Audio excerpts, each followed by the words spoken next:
welcome to Area 51 Raceway. So I'm here at the Home Racing World website, and this is the rules to the Beach Racer Challenge. And I'll put a link, and it takes you right to the page. And you see here you have the logo, and then also the dates that this will be happening, which will be Saturday, July 23rd, 2022. The deadline mail-in date is 21st of July, so if your car is not there at the 21st of July in the morning, then your car's not going to, it'll be a late entry, and I don't think it'll be able to do it. It'll be too much going on. So make sure you take your, you send your cars off on time, please. So, just like it says here, please get the models in by this date. It takes the time to hold the shakedown where we tune and test the models before the race. So basically what that means is that there's a lot of, sometimes there may be a mail issue where the car, and this happened to my car, so we may have like something really bad happen, or it could be also that maybe the car, needs a part, and we do have the part for the car. Harry usually has a lot of stock of stuff, so he'll try and fix the car to make it, suitable for the race and stuff. So as you go here, there's you want to log on registered and be a forum member of this board, please. That's real important. And also that you put the entry fee in, which I believe you'd have to look, but these have to be mailed back. You pay to mail them to him, and it takes money to mail them back. So be sure you cover that as a courtesy, because that's important. It takes a lot of time and money, as I said, to do these. Here's a video basically telling you all the rules in a video format if you want to watch the video.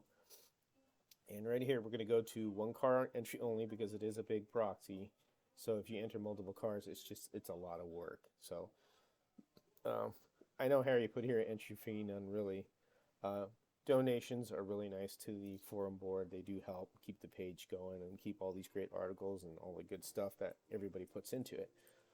But again, if you're mailing, it's really encouraged that you make sure you pay for the return mail also. That's important. Now we'll go here to the rules. Basically, he's telling you what it is. Chassis. Brass or steel, brass mix not only. No plastic, wood, 3D, etc. So, no plastic, meaning no plastic cars. Meaning plastic chassis, excuse me. We are using plastic bodies. No wood chassis. No 3D chassis, meaning you don't use your 3D printer and make something like what we do out of brass and enter it. That's not what we want. Scratch building is the preferred choice, but not required. Inline configuration, meaning that the way the motor is in relation to the crown gears, the pinion and crown, it's like a T. That's an inline. And we could get into it a little bit if you want. No minimum weight. Of course, you build a heavy car, and it all depends how fast it's going to pull a lot of weight, because you only get one motor selection. No minimum weight. Make them light as you can, but also they can fly off the track real easily. So it's just, how you make it is how it comes. It's a hit or miss when you make chassis. It's, if you stick to a particular one just to start out with if you're a beginner, and then you could go and experiment after that. Track clearance is 1/8. I'll allow a little lower due to some chassis like H&R being between the two heights in many cases. But if it drags my track, no go. So Harry has a wood track, so I mean, scraping the crap out of his track isn't really a good thing. So basically, if you could, I think he's explained, if you get an 1/8 inch, I think it's a drill bit, or you could use something that's 1/8 inch thick. If you could get it underneath the car, you're good. Any motor bracket or scratch bracket allowed. So we'll get into that, and I'll show you in the parts section of that. So that's mainly, usually we use the JK bracket, but if you come up with something fancy, or you make your own bracket and just solder it under the chat, I mean, that's acceptable. Running gear. Wheels will be narrow H&R and ProTrack fronts, and the new CB design wheel all around. You can choose between smoothless, ribless, meaning there's no rib on the wheel. It's just completely like no edges or nothing. It's just a smooth wheel. It basically is like a donut. The tire slides right over it. And there we go. Tire width should not exceed 12.5 millimeters, which will be no issue, as you must use the Paul gauge tires listed. So the Paul gauge tires, there's 2 tires that he's allowing for that, with the exception of H&R chassis because they have their own wheels and they'll pass for that. So you can utilize a 3/32 axle or 1/8 axle. So those are the 2 sizes available at Slot Car Corner. Gear ratios are your choice. I will suggest 9/27 gear ratio, meaning 9 pinion tooth and 27 crown gear, or 9 pinion tooth and 28 tooth crown gear. That seems to be the best gear ratio for the oval. I mean, you guys experiment, put a 30, 32. It's up to you. Go with an 8, or sky's the limit. It's just what works best for this track. What we've seen is those 2 gear combinations, but that doesn't mean you cannot use another gear combination. Slot, Scale Auto, Parma, H&R, JK gears allowed. So those are the gear selections that you could pick from the different brands that he's listing there. Guides can be larger commercial grade or any slotting plus, slot it, scale out, a 1/32 guide. Your choice of braid or braid. So right here, what he means about the guide is that the 1/32 guide is usually the slotting plus one, which you could use for 1/24 scale, or you could use the commercial one, or what is also offered here in brand, the slot it and scale auto one. So that'll still work for the Beach Racer series. So that's why he's leaving it there. So don't get that confused with 1/32 guide, because you can use a 1/32 slotting plus guide for a 1/25 scale car. The motor. So the only motor that we'll be using is the long can, Predator long can motor, which is 17,500 RPM motor. I believe that's, I may screw up on this video, so if I'm wrong, just let me know. Tires, only Paul gauge tires allowed on rear. Sizes are 28/125 or 26/125. If using smooth wheels with inner rib, 128/20 or 26/120. So that means there's no ribs on the wheel itself. That's just a smooth wheel. I'll go into that a little bit. No other tire component allowed on the rear. So older foams or urethanes, rubbers allowed on fronts. So the foam tires and older type urethane tires is what he's listing, or rubber allowed on the fronts. Overall diameter should be less than 25 millimeters. These are not LMP or low profile type cars. So you don't want the wheel or the tire to be smaller than that. So keep in mind, if you're truing these, don't true the crap out of them to the point where you took them all off. Because I've actually made a mistake and done that on my truer and screwed up a tire. So it happens. Just keep in mind that, make sure they're not less than what he's listed here. Bodies. Common sense should be your guide. Research. So, Google. Google has a ton of information. You could type. I was typing in a lot of different things about learning about beach racers and NASCAR before asphalt, and I mean it's all there. It's really easy. Before, in my time, we used to have to go to the encyclopedia or look at car magazines. Everything's at the fingertips of a computer, and I would say 90% Americans own a computer, maybe except my mom, because she still believes in using book ledgers and going to the bank to deposit a check in person. She won't do electronically, so there are some people that way. But majority of the time, like he said, common sense should be your guide. Research everything. So time period, 1936 to 1958. So those are the years. A very large amount of years available in plastic bodies, especially in 1/25 scale and 1/24.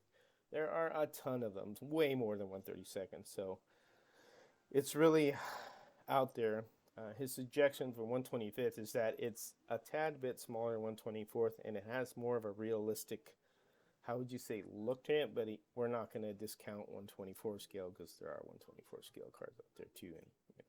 But his suggestion is 1/25, and that would be my suggestion. There is a difference, like I said, albeit slight, in some cars, and there are videos out there on YouTube where a guy shows the difference between a 1/24 and 1/25 scale car. Believe it or not, these pro model builders that do static model building, where really they detail them nicely, but they're not meant to be slot cars. They're just static scale models. So no short box models. That means no Mustangs, no Camaros, no F-body cars. That should be pretty common sense, because you didn't see those cars racing in NASCAR. Not a Mustang is in Camaros, at least not back then. You should, like you said, do your research in Google. That's your guide. But just take a look at that. No models that did not race in the period. So Here we go again. So that means you never seen an El Camino racing around with a ranchero or hearses or trucks or any should not have details to this. But here it is. That's pretty uh, self-explanatory right there. Shouldn't be too difficult to understand that. If you could find a kit, simply ask me and I will make the call. So if you get a kit and you're not certain, obviously if it's one that you're really not certain, you could email him and ask him. Now, I mean, if you're going to send him El Camino still or something like that and ask this question, then that's really becoming to the point where you don't really want to do that because he already answered your question there on the rules, and you have to read the rules. Obviously, if you keep going to ask me, hey, El Camino's allowed, obviously they're not. So keep in mind what you're asking. Do your research. If you're not certain of your research, explain to him in an email, hey, I was researching this, but I'm not certain. And then you answer your question, and you'll get an answer. So here we go, building links to slot car corner. So here we go. We're going to start with Paul gauge tires.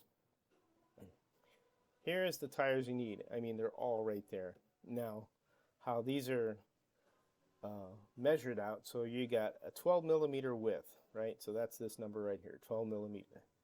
And then you have your outside diameter of the tire, which is 26 millimeter. So you have 26 by 12 millimeter donut tires. So that is the ones without the ribs. And I'll go to the wheels and explain that later on. And then you have a 28 millimeter overall diameter. So you got two choices. So if you want a little bit of a taller tire, you can use a 28 millimeter. And if you want a 26 millimeter, you could use a shorter tire. That's fine. I'm pretty sure you can mix the two. Obviously, if you want a smaller front and a bigger back, that's not a problem, as long as they're not less than 25 millimeters, obviously. And that should work fine. And then you have here your narrow tires, which are center ribs. And we'll go and click to this right here. This is the donut tire. I think they're not going to show it, so excuse me. We'll talk about it on the wheels instead. So those are your choice of tires. Now we're going to go to motor brackets. Now the motor bracket you want to select is this one right here. That's the JK Products JKD 321 Retro D3 motor bracket. JKC86. That's usually the common one that we use. Now if you select this with an offset, that's not going to work. Don't select that. Otherwise you have to buy an offset gear. I mean, you could get it and make one with an offset gear, but it's up to you. You want to keep it basic. You could get into more about that, doing other stuff. Obviously, we're not doing Sidewinder motors because it's a Sidewinder bracket. Here's another one that's a retro bracket, but I recommend sticking with this one because this will be the easiest one. Most of the videos that I've done for scratch building look like this. So this is your selection right here. And we're going to go back to, if you excuse the noise, my grandsons are here, so maybe making a little noise.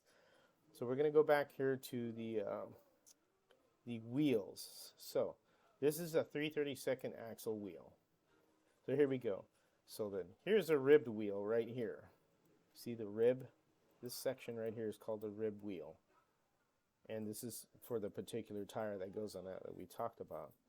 Now, this is the 3/32 hole right here. Obviously it looks a little bit bigger, but these are for 3/32, and it says it right here. So you have a 3/32 axle. Those are the wheels you'll be using for a 3/32 axle. Now we're going to go to the 1/8 axle. And here's the 1/8 axle right here. And again, this is a center rib type raised wheel here. And 1/8, size. And we'll go back out. And then we're going to go to the classic steel wheel, no rib. So let's go to the 8th one. Excuse me, I'm trying to concentrate here. So here's the no rib. Here's the difference. See, there's no raised section there. That means it's not a ribbed wheel. It's a non-ribbed wheel. It's like a donut. So the tires slide on. You could use these. It's no problem. You just got to be in mind when you slide these on that they're, nice and centered. You don't want them off. And then if they stick, you're going to have a hard time peeling them off, whatever you use to glue them on. And it just kind of becomes a mess. But that's the type of wheel we're going after when you have the donut type tire, which it tells you right on there, no rib or ribbed tire. Same thing with the 3/32 ribbed. Same deal right there, as you can see. And we'll go to the axles. So excuse me, losing track here. We already did the tire. So we're going to the assorted crown gears. So 1/8 by 3/32 bore axles or crown gear. So if you have an 1/8 inch one, you'll go with these Mid-America ones. And obviously there's a 27 or yeah, 27 right here's a 27 right here. That's for an 1/8 inch axle. And you can see it's got the teeth right there, just like that. And this is a 48 pitch gear. Keep that in mind. So meaning that this is the teeth is 48 pitch. How much pitch of the right here, 48 pitch crown gear. So you got to make sure you are getting a 48 pitch pinion gear, because if you get the other one, which is a 64 pitch, I believe, you're going to have a problem, and you're not going to be able to, you know, have the correct gear. You have to order again. So we're going to go to the assorted pinions, 124. So this will be 48 pitch, and here's your assorted pinions for 48 pitch. As you can see, it says 48P. That's an 8 tooth. Also keep in mind the motor for the Predator is a 2mm shaft. So if you click here, you want to make sure you're ordering for a 2mm. That's a 2. There you go, 2mm motor shaft. That's what you want. Because there's other ones also you don't want to, you know, that are a little bit bigger, that are different size. So your size is 2mm 9-tooth pinion, or 8 if you want to go. Here's a 9-tooth, 48 pitch. This is a 2mm motor shaft for 2mm motor shaft. So I mean, there's different sizes if you want to go. It's up to you what you want to do. Typically, we get the brass one. That's what we usually pick. And then you get steel if you want. It's up to you, but we usually get the brass. And this is doesn't say if it's 2mm, and I'm not seeing anything like that. So if it doesn't say that, don't take a chance, or you could get an email to Slacker Corner and have them help you with that. But that looks like that could be it, I believe. But for the Predator motor shafts. So we're going to go down to assorted pinion gears for 3/32 axle. So if this is the 64 pitch now, and as you can see, here's a 9-tooth. H&R Racing ones, they got different ones here. Obviously, these ones you don't want because those are not the ones you need. I believe that's pinion 9-tooth. Let me make sure this is the correct motor shaft. And I think let's say 2mm, but I'm not certain. So I could be wrong on that one. I'm trying to remember which one I got. So I'll go to the second page here. I think it's the slotted is what it was. And it's a 9-tooth right here, 5.5mm, 64 pitch. And here we go. It's for 2mm motor shaft. And also what's nice is that you could, if you want to check out the gear ratios for inline, you have it right here. I mean, here's the gear ratio you'd be picking. If you go with the 927, it'd be a 3.00 gear ratio. And if you go with 8, 338. If you went with 28, 350 for 8, and then 311 for 9. And then there's other gears, you know, I mean, if you want to experiment, go for it. But we found that those two combinations are the best for the home racing world track. They show me raceway, I think that's what he calls this. Sorry, Harry, if I screwed that up. So we're going to go down here to, so we're going to 1/8 inch axle spacers. So if you need spacers, or axles, excuse me, or spacers, they're here. I would recommend the Coford ones. They seem to come out, they're very, I'd say, better manufactured. I have tried H&R, and I did buy an assorted set, not from Slot Car Corner, so it was from somewhere else, and I found 2 of them were not straight, and I screwed up a set of wheels, and I was so pissed off because I actually took them all out and then ran them on a flat surface, and I found 3 or 4 of them bent. So they came that way. So either manufacturing, I mean, it happens. So I would probably stick with the Coford ones, and then check the gears, check the axles as well. If something's wrong with them, you can return them, and Slot Car Corner will take care of you on that. And they've done that a lot for me. So there's your axles for 1/8. And we're going to go to 3/32 axles. Now, the best ones that I've seen to run with really is to get the longest ones that you can. The Slotting Plus 65mm is good. And the reason why you go with longer is that more is better, because if it is easier to take off than it is to add. And that's a quote from Harry, believe it or not, and it's true. So if you have it a little long, no big deal, because you may need to add shims to it to size it up in the wheels inside the car. Maybe once, rubbing a little, maybe it's off a teeny bit. That's what shims are for. And, they really, axle spacers really help out a lot. So you don't cut until you completely got it all tuned and where you want it. So that's why the longer axle is better to have, as it is easier to take away than it is to add in this case. So on to the ground gears for 3/32. So here we go. Now here's the difference between the 48 pitch 1/8 inch axle crowns. So here's the typical one that I select, which is the bronze, not the aluminum. And as you can see, this ridge inside here, and not that the how would you say, the Predator long cam motor doesn't really reach in there that much. Usually on the other Predator motors for 3/32, that shaft will go in there pretty deep, and it's just a nice alignment. But on the Predator one, I haven't really seen it go that deep, so this is pretty much the selection of gear that we use, the 27. And of course, they have different color ones representing the different teeth. Here's your 28. These are the two selections that Harry suggested. And again, I've tried a 30 on my Camaro that I sent in with the alien on it, the black Camaro, and it did fine. But yeah, I think it would have done a little bit better if I would have went the other gears. But again, it's up to you to experiment, and it depends on the weight on the car too, and all that other stuff, and how the chassis is built. So now we've covered our gears, we could go to motor mounts and body screws. Motor mounts and body screws. So there's different ways you can mount or use what screws you want. I mean, typically there's a list of a bunch of things here. The one that I commonly use is I can get to it, if I can find it. So I have to go to my little book to see what this is. The ones that I commonly use, the 4836. I like these ones because they got this little shank right here, so this allows it to float in the hole, allows your body to float. If you have it too small and you're bottoming out right here, then the body is not going to float.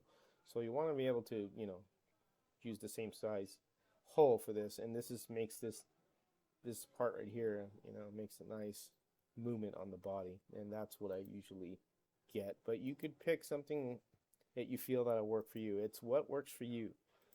Not works, for just me. Everybody's different in this, in this hobby.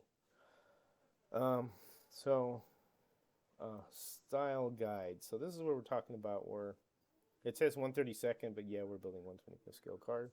Understood that. So here's what I was talking about, the Slotting Plus Deep Wood Guide. So this is the one where you could use, where he said 1/32. You could see it's a nice deep wood guide for the track that he has. And then you could also cut these slats. If it sticks out too much, they're able to chop those off. So you can modify this. It comes with the screw and the little eyelets where you put your wires in for your guide wires. You have a choice of, what was he said, Slotting Plus, Slot It, I believe he has on there. I don't know why you would use that one. You could, I guess. Commonly, I haven't seen it. Nobody use it, but I could be wrong. And then we'll go to the second page, and there we go. That's pretty much it, to be honest. We'll go to the next one now. We'll go to the bigger ones. And the bigger ones are the 124 style guides. So this is like the commercial ones. And then here's your braid for that type of guide as well. These are the ones that clip in and they go inside here, and then you could either shove the wire in here and stuff it back and it'll grab it, or you could use these tangs which go over this and you could solder on top of it. So it's up to you how you want to do it. And here's an example of that right there. And then these also, you can stick the wire in there and fold it back and shove the guide in there as long as it's making contact. That's what you're doing. Several selections of stuff to use from. Now there is one thing that Harry has talked about also, is using a spigot one, and that's the 3.55 millimeter spigot one. And this works really well if you use a certain guide tongue, which I'll show you. And let me go back out here and cover this stuff. Okay. Let me go back to one more thing that I did miss. On the 132nd style guide, you'll be using a different type of braid for that.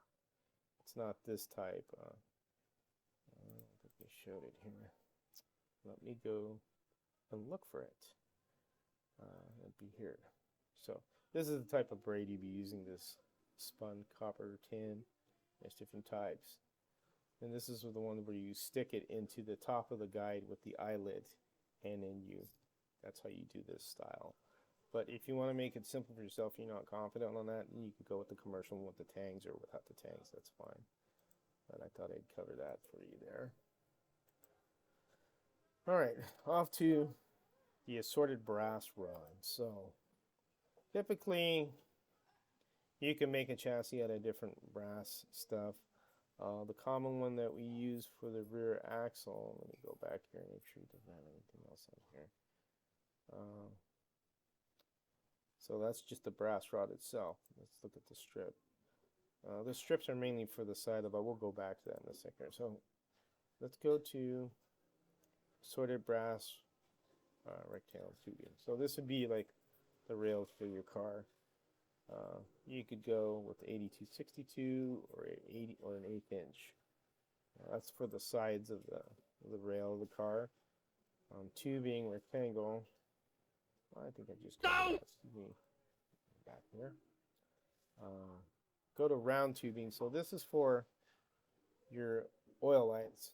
So 8130 is the typical one that we use, which is a 7/32. And what that is that the oil lights will fit in this tube perfectly, and we'll go back to that. That's usually what you use for the rear axle when you slide it into your JK bracket and size it up and get your width. The square tubing, and of course you could go with a smaller rail if you wanted to, like an 8151 or 8152. You can see the diameter of these 536, 1/8. It's up to you. Less weight, more weight, that could be used as a side rail, either one of these, to be honest. You just got to use your imagination. Typically, I think in the video that I did was 8151, I believe, on the Landbarge series one that I did. On the 55, I think I used 8152 because I was out of 8151. I cannot remember. You guys would have to remind me. Again, there's piano wiring. Use, piano wire, excuse me. Different sizes. Harry did cover some of that. If you want to go thicker or thinner, I mean, you could make the chassis out of wire. A mixed wire and brass is allowed. I mean, this is for guys who want to experiment more, but if you want to go for it, or stick to standard videos that I've made, and go with that route there. Now for the strip, this would be like for your body mounting. So typically 32 thousandths a quarter is probably a pretty good size to go with to start. I can't remember what I used. Let me look at the number. This is 8240, 8241. You could use that. 82. They go wider. I want to make sure you go wide enough, or not too wide to where you have to cut it, or where you can't push it in more because it'll hit the motor. So typically, I think half is what I've used, and 8241, and that's pretty good. Or you can go a little, a quarter. This is the thickness of it. I usually use 32. If you want to go 25 thousandths, go for it. You want to make it lighter, it's up to you. So soldering jig. Soldering jig is the little plate you see. It's a jeweler's board basically, and you can get your chassis here, and what you do is you could draw lines on this with a ruler and size it up to where the center of your car. You draw a center line and then lines. You've seen it on Harry's. And what this is a ceramic board that absorbs heat as you solder stuff. Brass gets really hot, and you could burn yourself pretty easily if let it cool down. I always had a spray bottle. I would spray it to know that it was cooled off. The little pins, you get this from Amazon, but I believe Harry uses a certain nail size. If you get the nail size of this hole, little nails, finishing nails will work, and you could use those instead of buying little pins that I get from somewhere else. So well, that's basically everything right there with as far as parts that's available. Here it again at the very bottom, contact me if you hear any questions. That's Harry. If you have a certain question about something, he could point you in the right direction with a video. That's usually what he does, and you know, gets it all done and helps you out. So that's it. I thought I'd just do a video and share this portion of, you know, going through the parts to kind of encourage people that, hey, everything's here to look at. It's all in links. You click it and buy parts, watch the videos. You could ask me questions. I'm willing to help. I usually help people out when they text me. It's usually on the Area 51 Raceway NC Facebook page. You could reach me there. I usually do typically answer within a day, depending how heavy work is. Sometimes work could be really taxing, and I have to stay there longer than usual because you're dealing with people and managing people, and you have to be there for them. So, anyways, that's it. This is George from Area 51 Raceway, just showing you how to access all your stuff here on the home racing website on the rules and parts. And I look forward to you building one. And again, if you want to get an H&R chassis, we could even go to that here. I didn't even mention that. I'm sorry. So if you want to go to an H&R chassis, we could search here. Well, this is the wrong place to go. Excuse me. Wrong place. We'll go H. We'll get the little and sign. R chassis. There's your H&R chassis. If you want to go with that, by all means, that's allowed. You just slap your body on there. You'll pay $51.95. Slap your body on there, and you can concentrate more on your body. That's allowed. Harry's allowing that. And obviously, with those tires in the front, and I believe in the back, he's allowing those. Don't quote me, but I'm pretty sure those tires is what you use on these cars. He allows us because it's all set up. All you do is put the body on. So, and again, he's done some of those and he's shown some of those. So he could concentrate more on the body if you're worried about, you know, how the chassis is going to be built and you're concerned with that. So that's another way of doing it. So, anyways, that's it again from Area 51 Raceway.